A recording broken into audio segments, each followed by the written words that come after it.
Hi and welcome here. So today we're going to talk about dissociation, and I want to talk about how this is a scale from different levels of awareness where people can use this to enhance their life all the way to the dissociation and the dissociative identity disorder in my experience from childhood trauma. So we're talking about that scale, and then we're going to talk about what we can do about this, right?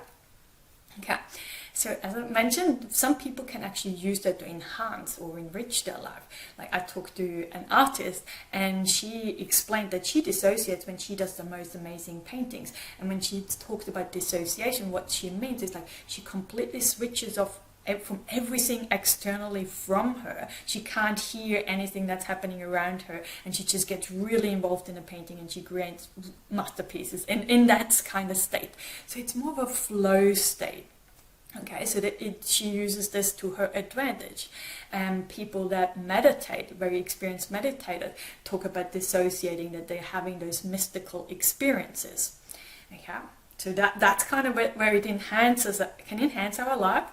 And then it starts to talking about when we're zoning in and out of conversation.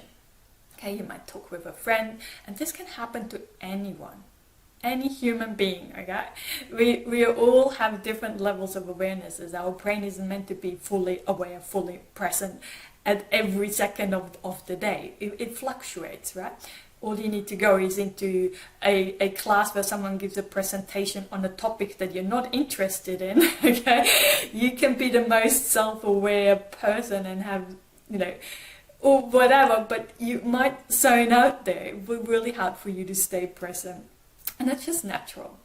Okay, but when we then go to the more, there's more than zoning out when we're dissociating in terms of complex PTSD. You may have experiences like I did.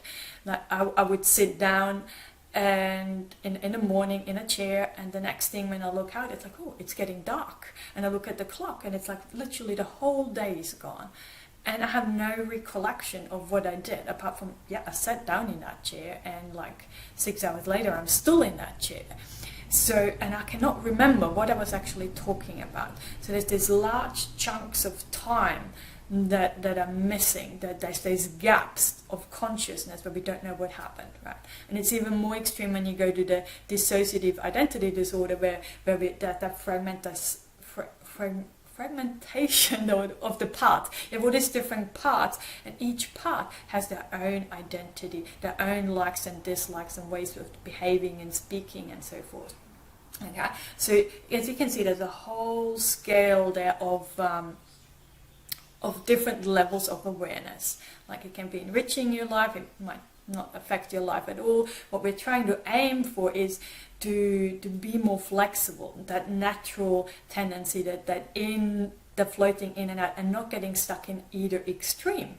Right? We don't want to be too aware. Like if you have ADD tendency, like attention deficit disorder tendencies, like I do, you might be able to hyper focus at times. And I go for hours really hyper focusing in on something, completely losing track of time, not having breaks or anything.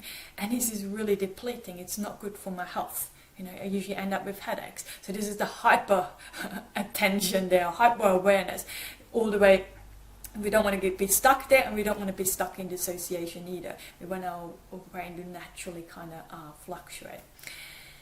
But what I'd like you to ask is, how or what do you make it mean about yourself that you dissociate? And I really want you to pause that video, write that question down. What do you make it mean about yourself that you dissociate? Have a think about this. Because that tells you a lot of whether this is going to be enhancing for you, or whether you make it mean things like I'm too broken, or this is a bad thing, that is something that needs fixing about me, that's not okay about me. Okay, we make things mean things about that. I was very self-critical. I had a lot of self-hate around this kind of thing, and at the same time I was very protective of that dissociation. So every time I saw a new therapist and they noticed that I dissociate, they always wanted to work on that and stop me from dissociating. And I was like, oh, no, you can't take that away from me, right? I got really defensive because that was like a security blanket for me. Right? And perhaps it is for you too. And I want to give you the permission to keep that security blanket. Okay? It's like we have a toolbox of things. They're coping mechanisms. Okay? Some of them are healthier, some of them are not so healthy, but this is your toolbox. And you can keep that in there. And allow that to be there and use it whenever you need it. And I realized that when I took the focus away from that, and just became more curious. Like at the end of the day, reflect back. It's like, okay, when did I dissociate today? And what did happen before I dissociated? Or is it when I'm in a particular place? Is it when a specific person walks in who might remind me of someone in the past? Or did someone raise their voice? Or did I smell something? If you know what that was, then you can take those things to therapy, and then you can kind of process or talk about it, process that through, so we can learn to distinguish between past and present, because that's the hardest part, because it feels like we're living in the past.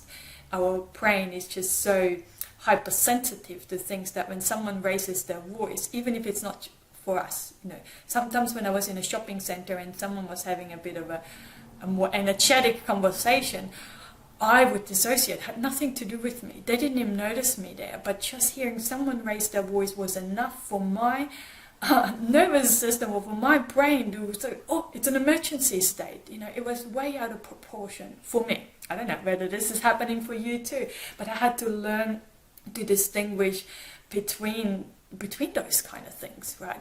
Whether this is something just reminded me of the past and I'm starting to live from the past, I'm having the same kind of emotions and reactions, or whether I am what is actually happening right now, that I am safe. And that is when therapy can really be helpful. And reading up, some people like to read up and read books. If you like reading books, I highly recommend Kathy Steele. She's my most favorite person on the topic of dissociation. She has a number of books, or was co-authored of books, so I highly recommend you can check her out. But initially, I don't even think it's necessary to read up on dissociation or any of that. You just allow this to be there, keep your security blanket. But what we want to get back to work on is adding more tools to that box. So your therapist can help you to find different tools to help you regulate your nervous system, and soothing techniques, calming, grounding, whatever it is there that you want to do. I like to, even when I know that certain places are most likely to get me in a dissociative state, I prepare myself. So before I walk in there, I do some grounding exercises and so forth. So, but that's just one part. So we want to add some more tools in our toolbox. But what was key for me is learning to, or allowing or accepting where I am on my journey. Okay?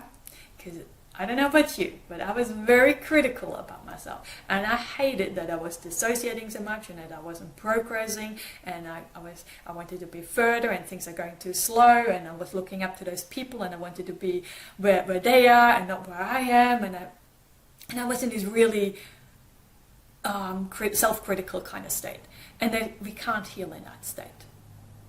Yeah, that took the longest time for me to recognize that. I think you can learn to or explore or be curious about accepting where you're at on your journey and accepting who you are.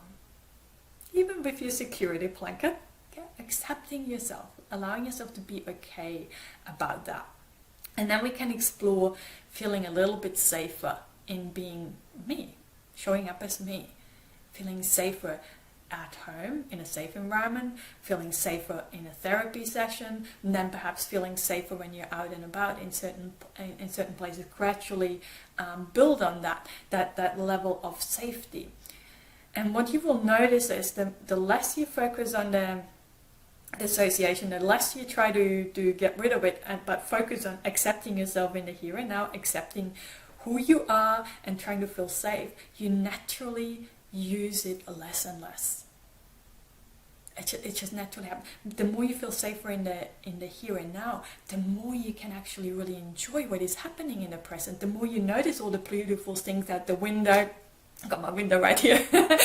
and the butterflies, the more you get out of conversation and friendships, and you really, it enriches your life, or your life becomes richer or more meaningful to you, and there's more joy and there's more fun, there's more love, there's more connection. So you don't need that security blanket so much anymore. But it is still there in the box for you. And it'll always be there for the rest of your life. You always have this. You know, you mastered that skill. And the more you heal, you probably become more in control, if there is a control, but you can use it to your advantage then as well. And perhaps you can use the dissociation forward to enrich your life, like perhaps an artist, or use it in meditations, and be more intentional about how you use that and help yourself to regulate there.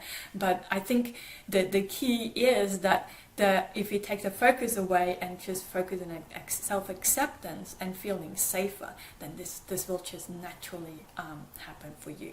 But as always, I'm curious to hear your insights and practices and tools that are helpful for you too. Please share them down below. Or if you're ever keen in being part of a group where we have discussions like this all the time, where we're sharing our tips and practices and explore different things, then I invite you to check out the Thriveroo Community. So this is a group of people. Everyone has complex PTSD. We have like Zoom calls where we get together. It's an online community, so international group where we just get together and we have those kind of discussions, and we have some deeper conversations about some of our symptoms or some of our things that we want to achieve in life, or have discussions about what gives our life meaning and things like that. So if this is something that speaks to you, then please check out the Thriveroo Community on my website, and I'll put a link down below there as well. I would love to have you part of that. But as always, in the meantime, I'm sending you lots and lots of love and rainbows to brighten up the tough times just a little. See ya, bye!